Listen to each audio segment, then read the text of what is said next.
ব'লক আজি বনাওঁ মছলা বেঙেনা।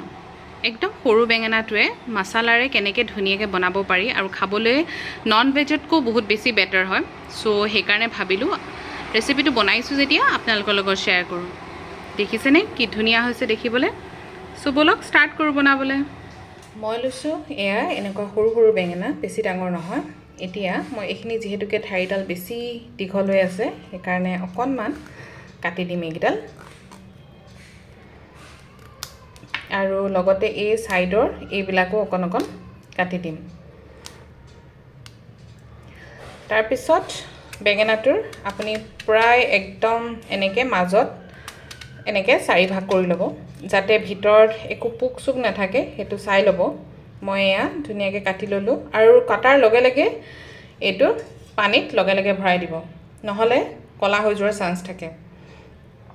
আৰু তেনেকেই এতিয়া মই গোটেইকেইটা বেঙেনা কাটি ল'ম। এইকেইটা মই এইকেইটা ধুনীয়াকৈ কাটি লৈ ভিতৰকেইটাত ভালকৈ চাই ল'লোঁ যাতে পোক চোক নাথাকে। আৰু এইকেইটা মই এতিয়া চাফাকৈ ধুই ল'ম।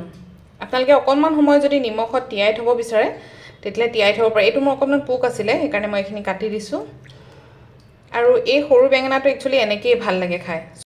আৰু এতিয়া ইয়াত মই দিম কাশ্মীৰী মিৰ্চ পাউডাৰ,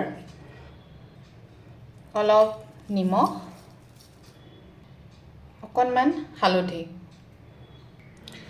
এইখিনি এতিয়া মই ধুনীয়াকৈ মিক্স কৰি ল'ম আৰু অলপ সময়ৰ কাৰণে, মানে খুব বেছি 5 মিনিট বা 10 মিনিটৰ কাৰণে অলপ সময়ৰ কাৰণে মই ৰাখি দিম।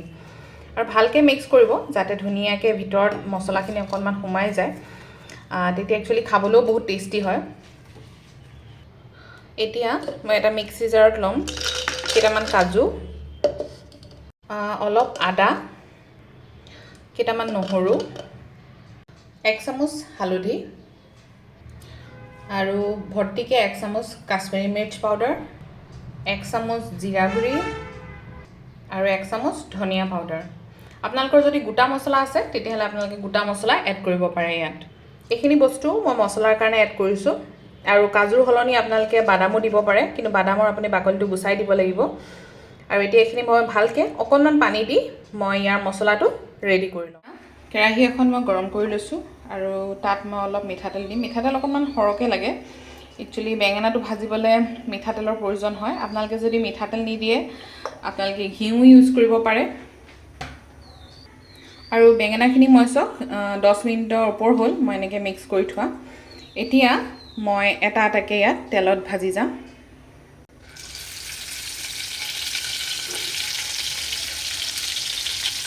আপোনালোকে যদি ইয়াতকৈ সৰু বেঙেনা পায় তেতিয়াহ'লে বহুত ভাল কথা। মোৰ অকণমান ডাঙৰেই হৈছে বাৰু বেঙেনাকেইটা তথাপিতো। আৰু এইকেইটা মই এতিয়া অকণমান লৰাই লৰাই ভাজি থাকিম যাতে চবফালে ধুনীয়াকৈ ভাজ খাই যায়। আৰু বেঙেনাখিনি প্ৰায় 5ৰ পৰা 7 মিনিট বা 8 মিনিট মানলৈকে অকণ ভাজিব লাগিব। মাজে মাজে গেছৰ ফ্লেমটো ল' কৰিব, মাজে মাজে মিডিয়াম কৰিব, তেনেকৈ ভাজি থাকিব লাগিব। ত' অলপ সময় মই এইখিনি ভাজি লওঁ। আৰু এইফালে মোৰ বেঙেনাখিনি প্ৰায় হৈয়ে গ'ল। বেছি ভাজিব নালাগে, 80% মান ভাজিলেই হ'ল। আৰু এইখিনি এতিয়া মই ধুনীয়াকৈ কাঢ়ি লওঁ। এতিয়া এই একেখিনি তেলতে যিখিনি মই বেঙেনা ভাজিছিলোঁ তাত দিম মই কেইটামান জিৰা। আৰু জিৰাখিনি দেখিছেনে ধুনীয়াকৈ গৰম হৈ গ'ল। এতিয়া ইয়াত দিম মই কাটি থোৱা পিঁয়াজ। 2টা পিঁয়াজ লৈছোঁ মই, অলপ মিহিকৈ নহয় আৰু মিডিয়ামকৈ মই কাটি ৰেডি কৰি ৰাখিছিলোঁ এইখিনি। আৰু এইখিনি মই এতিয়া ভালকৈ মিক্স কৰি ল'ম, মানে অকণমান সময় ভাজি ল'ম যাতে অকণমান গল্ডেন ব্ৰাউনিছ ভাৱ এটা আহে। আৰু গেছৰ ফ্লেমটো অকণমান মই বঢ়াই ল'ম, মিডিয়াম ফ্লেমত কৰি ল'ম। সদায়নো বেঙেনা একেটা ষ্টাইলত কিমান খাব নহয় জানো। কেতিয়াবা মন যায় অকণমান বেলেগকৈ খাবলৈ। আৰু ল'ৰা ছোৱালীয়েও বিচাৰে অকণমান মানে য়ামি হোৱাটো। একচুৱেলি ল'ৰা ছোৱালীবিলাকে আজিকালি ননভেজ খাবলৈ বেছি প্ৰিফাৰ কৰে। কিন্তু যদি আপুনি ভাবিছে অকণমান নন ভেজৰ পৰা আঁতৰাই ৰাখোঁ বুলি, ধৰক এইবিলাক ব্ৰইলাৰ চইলাৰ খোৱাবোৰ ইমান হেল্ডি নহয়, তেতিয়া অকণমান খানাবিলাক যদি অকণমান মানে বেলেগ টাইপত বনাবলৈ চেষ্টা কৰে, সেই নন ভেজৰ যোনটো ভাইবছ আহে সেই ভাইবছটোতে তেওঁলোকে ভাত খাই ভাল পায়। মানে অকণমান গ্ৰেভিটো যদি নন ভেজৰ চিকেনৰ গ্ৰেভিটোৰ নিচিনা হয় দেখিবলৈ, তেতিয়াও সেই তেনেকৈ খায়নে। মোৰ কিন্তু ল'ৰাই তেনেকৈ খাই দিয়ে। সেইকাৰণে ভাবোঁ কেতিয়াবা অকণমান ষ্টাইলটো বদলাই দিওঁ, তেতিয়া তাহাঁতৰ মানে ভেজিটেবলৰ প্ৰতিও অকণমান আগ্ৰহটো বাঢ়ে আৰু চব্জিও খোৱা হয়, চব ফালৰ পৰাই ভালেই হয় নহয় জানো। আৰু সেইটো কাৰণে আজি অকণমান এনেকৈ বনাইছোঁ বেঙেনাটো। বেঙেনা এনেই বেয়া নাপায় খাই, কিন্তু এনেকৈ বনাই দিলে খাই অলপ বেছি ভাল পায়। আৰু এটা ষ্টাইলত মই বনাওঁ, দহি লগত দৈ লগত বনাওঁ এটা বেঙেনাৰ ৰেচিপি, আপোনালোকে আগতে দেখিছে চাগে, সেইটো খাবলৈ বহুত সোৱাদ হয়। আৰু আজি এইটো বনাইছোঁ মছলা বেঙেনা। চ' ব'লক, এতিয়া পিঁয়াজখিনিও হৈয়ে গ'ল মোৰ অলমষ্ট ভজা। আৰু এতিয়া মই এইখিনি চাওক, মছলাখিনি মই যে পিচিছিলোঁ এইখিনি ৰেডি হৈ আছে। এইখিনি মই এতিয়া ইয়াত ঢালি দিম, কাৰণ পিঁয়াজখিনি অলমষ্ট লাইট ব্ৰাউনিছ ভাৱ এটা আহি গ'ল। আৰু এতিয়া মই মছলাখিনি ইয়াত ঢালি দিছোঁ। লগতে তলত যিখিনি লাগি আছিলে সেইখিনিতো মই অকণমান পানী দি ইয়াত ঢালি দিলোঁ। এতিয়া এইখিনি মই ভালকৈ মিক্স কৰি ল'ম যেতিয়ালৈকে ইয়াৰ পৰা তেলটো ওলাই নাযায়। আপোনালোকে দেখিলে গমেই পাব যে তেলটো কেতিয়া ওলায়। আৰু এতিয়া আমি এইটো সময়ত গেছৰ ফ্লেমটো অকণমান মিডিয়াম কৰি ল'ম। আৰু আপোনালোকে ফ্ৰিকুৱেণ্ট এইটো বস্তু লৰাই থাকিব লাগিব, যাতে এইটো লাগি নধৰে। কেতিয়াবা লাগি ধৰে। আৰু ইমান ধুনীয়া এটা গোন্ধ আহিছে নহয়।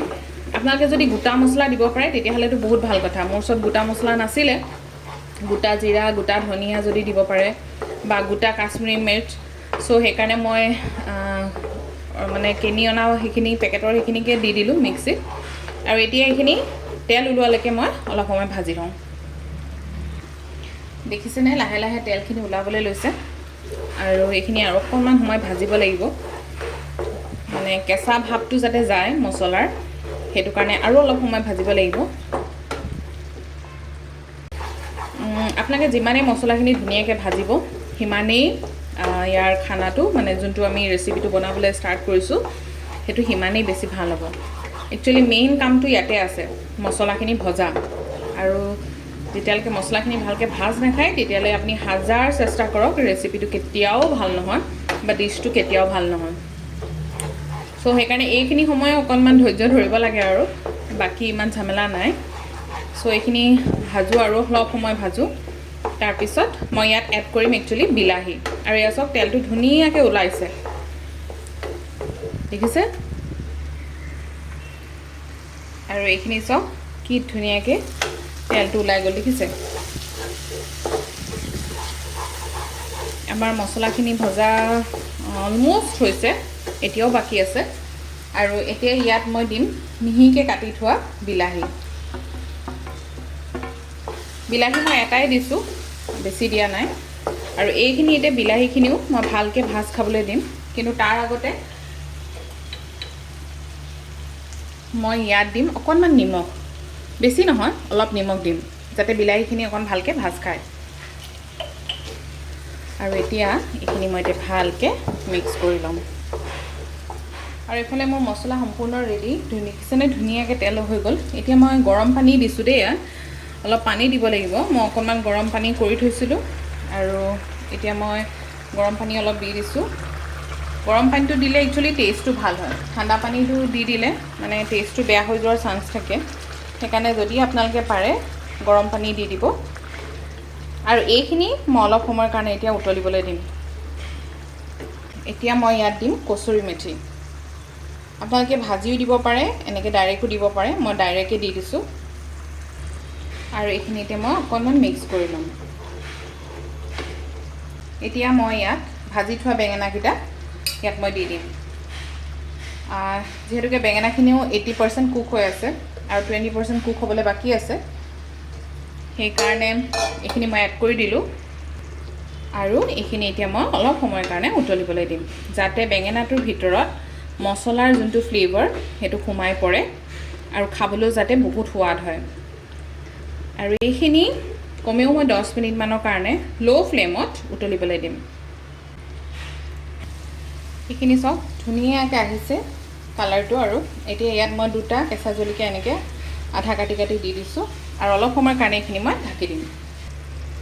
আৰু এয়া চাওক মোৰ বেঙেনা, মছলা বেঙেনা ৰেডি। কি ধুনীয়া কালাৰ হৈছে, দেখিছেনে? দেখিছে? এনেকৈ বনাই খাই চাব আৰু কেনেকুৱা লাগে মোক জনাব।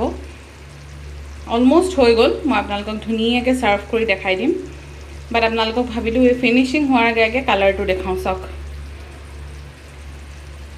এয়া মোৰ মছলা বেঙেনা ৰেডি হৈ গ'ল চাওক কি ধুনীয়া হৈছে কালাৰটোৱে চাওকচোন নন ভেজৰ পাত্তা নাপায় ইমান ধুনীয়া হয় খাবলৈ আৰু দেখিবলৈও সোৱাদ হয় বনাই চাব আৰু খাই কেনেকুৱা পায় কমেণ্ট কৰি মোক জনাবলৈ একেবাৰে নাপাহৰিব আজিলৈ আহিছোঁ বাই বাই